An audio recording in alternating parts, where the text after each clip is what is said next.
Sharad Pawar NCP अध्यक्ष का पद क्यों छोड़ रहे? महाराष्ट्र की राजनीति के चाणक्य शरद पवार के परिवार में कौन कौन हैं? ये कितनी दौलत और कितनी संपत्तियों के स्वामी हैं?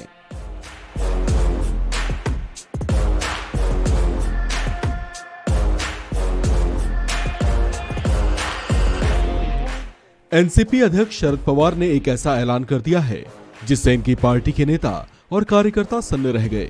पिछले करीब 2.5 दशक से पार्टी की कमान संभालते आ रहे शरद पवार ने एनसीपी अध्यक्ष पद छोड़ने की घोषणा कर दी है, जिस पर वे जल्दी ही अमल भी कर सकते हैं।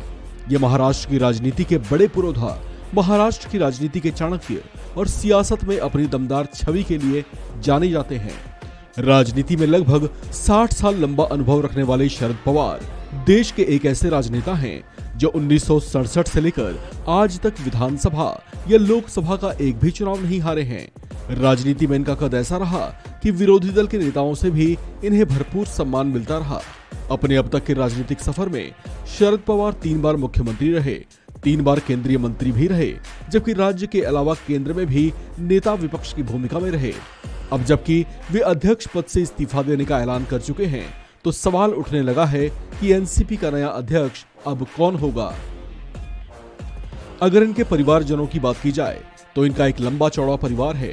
ये 4 भाई बहन हैं, जबकि शरद पवार की सिर्फ एक ही बेटी है, जिनका नाम है सुप्रिया सुले। सुप्रिया सुले सांसद हैं और इनके पति सदानंद एक नामी बिजनेसमैन हैं। सुप्रिया सुले की छवि एक तेज तर्रार नेता के तौर पर है। शरद पवार के अध्यक्ष पद छोड़ने के बाद उनकी बेटी उनकी उत्तराधिकारी हो सकती हैं।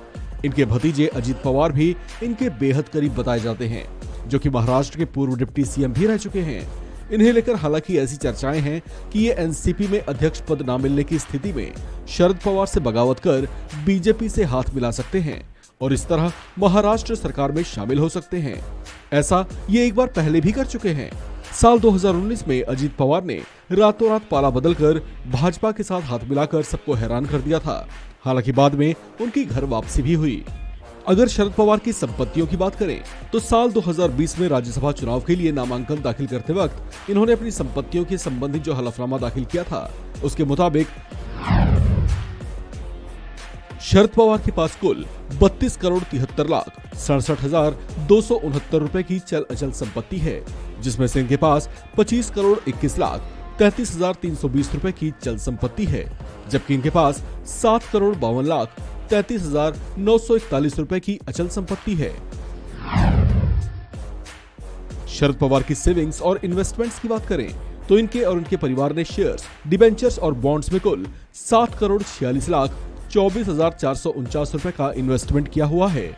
2020 में नामांकन भरते वक्त तक इनके पास कोई एनएसएस पोस्टल सेविंग सर्टिफिकेट या कोई बीमा पॉलिसी नहीं थी। शरद पवार ने अग्रिम राशि या व्यक्तिगत लोन के तौर पर 7 करोड़ 45 लाख 84 हजार रुपए दिए हुए हैं। वहीं अगर शरद पवार के परिवार की ज्वेलरीज की बात करें तो खुद शरद पवार और उनके परिवार के पास 88 लाख 65,805 रुपए मूल्य की सोने और चांदी की ज्वेलरीज हैं। वर्तमान में इनके मार्केट वैल्यू में घटत या बढ़त संभव है। शरद पवार की अचल संपत्तियों की बात करें तो इनके और इनके परिवार के अन्य सदस्यों के नाम से 1 करोड़ 30 लाख 97,960 रुपए की खेतीहर भूमि है, जबकि 91 लाख 71,480 रुपए की गैर खेतीहर भूमि भी है। इनकी आवासीय बिल्डिंग की कुल कीमत 2 करोड़ 17 लाख 14,501 रुपए है, जबकि इनके कमर्शियल बिल्डिंग्स की कीमत 3 करोड़ 12 लाख 50 हजार रुपए है। इस खबर में फिलहाल इतना ही। बाकी अपडेट्स के लिए बने रहिए वन इंडिया हिंदी के साथ।